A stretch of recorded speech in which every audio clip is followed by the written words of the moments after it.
Ya, perasaan apa yang muncul ketika ada orang memberikan bantuan? Barangnya itu diterima, tapi labelnya dibuang coba. Nah, itulah yang sedang terjadi di Cianjur, Jawa Barat. Belakangan ini ya, netizen sedang ramai membicarakan mengenai arogansi salah satu ormas di lokasi pengungsian. Ya, jujur saja ya, dari kemarin-kemarin saya ini masih menahan diri untuk tidak membahas persoalan ini. Karena apa? Karena ini adalah bencana. Jadi semua pasti akan berpikir untuk kemanusiaan. Saya pikir seperti itu. Dan ternyata apa yang saya pikirkan itu adalah salah. Justru di tengah bencana Cianjur tersebut ya, ada sekelompok ormas yang mengatasnamakan Islam membuat kita semuanya jadi risih, marah, dan bahkan juga malu.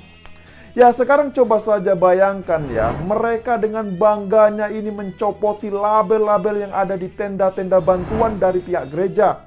Ya, sebut saja ormasnya ini adalah Gerakan Reformis Islam atau GARIS. Ya, mungkin ada yang bilang bantuan itu kan harus ikhlas. Jadi gak perlulah pakai label-label segala. Mungkin ada yang seperti itu. Nah, masalahnya ikhlas gak ikhlas itu kan bukan urusan manusia, tapi itu adalah urusan dengan Tuhan. Ya, lagian kalau kita mau bicara soal ikhlas atau enggak ya, kaitannya itu kan ada pada diri masing-masing, bukan pada label bantuan. Jadi ya terserahlah yang ngasih bantuan ini mau ngasih apa, labelnya seperti apa, ya terserah saja. Mau ngasih label atau tidak pun itu juga terserah. Ya kalau misalkan keberatan, ya nggak usah diterima saja bantuannya, kan beres, bener nggak? Gitu saja kok repot. Kenapa harus dilepas label semua bantuannya itu coba? Ini kan pertanyaan kita semua. Ya sekarang kalau kita mau ngasih bantuan secara spontan orang di jalan misalnya, mungkin nggak pakai label ya nggak apa-apa lah. Nah tapi ini kan ngasih bantuannya kepada korban bencana alam. Dan donaturnya ada dari perusahaan, lembaga, yayasan, dan lain-lain. Mungkin semua itu ada auditnya. Nah jadi kenapa harus dipermasalahkan coba? Nah balik lagi soal ketua dari Ormas Garis.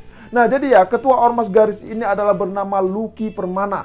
Jadi Lucky Permana ini yang terlihat sedang memvideokan anggotanya ketika sedang mencopoti label yang ada di tenda-tenda.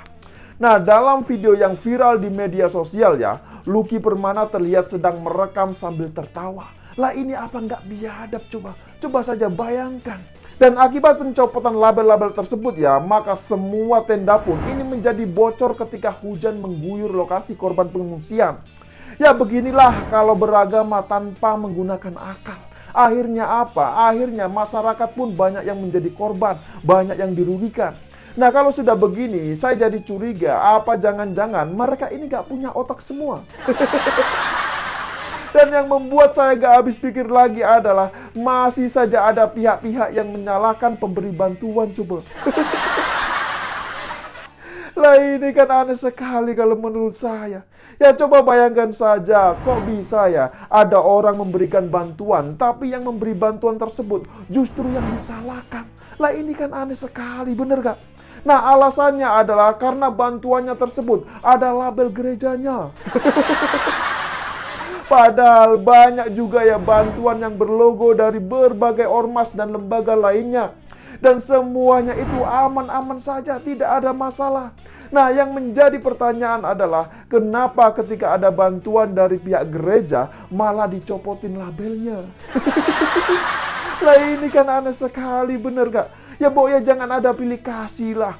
Nah, terus ada juga yang menyalahkan. Alasannya ini karena labelnya itu terlalu besar. Nah, ini malah semakin aneh lagi. Bahkan ada juga yang meminta agar bantuan yang diberikan tak perlu ada label atau logonya.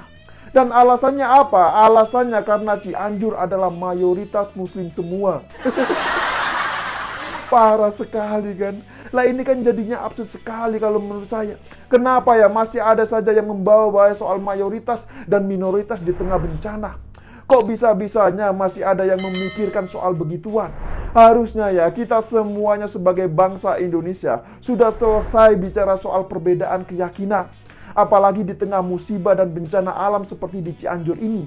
Nah harusnya musibah di Cianjur ini bisa membuat kita semua saling menjaga persaudaraan. Bukan malah membuat sekat-sekat baru yang dapat menimbulkan permusuhan. Nah, jujur saja ya, saya heran melihat semua ini. Kenapa ya mindsetnya ini nggak dirubah saja? Ketika banyak bantuan datang dari saudara kita yang beda iman ya, harusnya itu bisa dijadikan momentum untuk merajut persatuan. Coba bayangkan ya, apa nggak indah ketika semua bantuan dari keyakinan agama lain bisa melebur menjadi satu di lokasi bencana. Coba bayangkan juga, apa nggak indah ketika semua keyakinan agama bisa saling membantu dan gotong royong di tengah lokasi bencana. Harusnya ya, dari bencana di Cianjur tersebut, setidaknya bisa membuat kita semua ini saling menghargai satu sama lain, saling membantu dan saling menguatkan satu sama lain. Jadi bukan malah saling membenci dan memusuhi seperti yang dilakukan oleh Ormas Garis itu. Ya asal tahu saja, Ormas Garis ini adalah kelompok yang pro terhadap khilafah. Dan diduga mereka ini berafiliasi dengan kelompok ISIS. Nah, yang mengejutkan lagi adalah Ketua Ormas Garis Lucky Permana adalah anak dari Cep Hernawan. Jadi Cep Hernawan ini adalah pimpinan ISIS untuk wilayah Indonesia. Coba bayangkan ya, ngeri sekali kan? Nah, sekedar informasi saja, sebelumnya Cep Hernawan juga sempat menjabat sebagai Ketua Umum Garis. Namun, kini telah digantikan oleh anaknya yang bernama Lucky Permana. Nah, pada tahun 2015 lalu ya, ternyata Cep Hernawan juga pernah ditangkap oleh pihak kepolisian karena kasus penipuan. Coba bayangkan, parah sekali kan. Ini jelas-jelas sangat memalukan kalau menurut saya. Masa ya pimpinan ISIS Indonesia yang juga pernah menjabat sebagai Ketua Umum Garis, tapi ditangkap karena kasus penipuan coba. Nah ini kan jadinya mirip sekali dengan kasus ACT. Nah, kasus penipuan tersebut ini terjadi pada tahun 2010. Cep Hernawan kemudian divonis selama 6 bulan penjara. Jadi kalau melihat rekam jejaknya yang seperti ini ya, maka tidak heran jika anaknya dengan arogan telah mencopot label-label gereja yang ada di tenda pengungsian. Dan tahu tidak, terdapat beberapa lokasi tenda yang labelnya ini dilakukan pencopotan, yakni di Desa Cibulakan, Desa Genjot, Desa Telaga, dan Desa Sarampat. Jujur saja ya, awalnya saya pikir tindakan itu hanya berlangsung di satu lokasi saja. Tapi dari keterangan pihak kepolisian, ternyata ada 4 lokasi. Lah ini kan parah sekali mereka ini. Nah selain itu, pada tahun 2015, Cep Hernawan juga mengklaim pernah mengirim lebih dari 100 WNI untuk melakukan jihad ke Suriah. Coba bayangkan, ngeri sekali kan?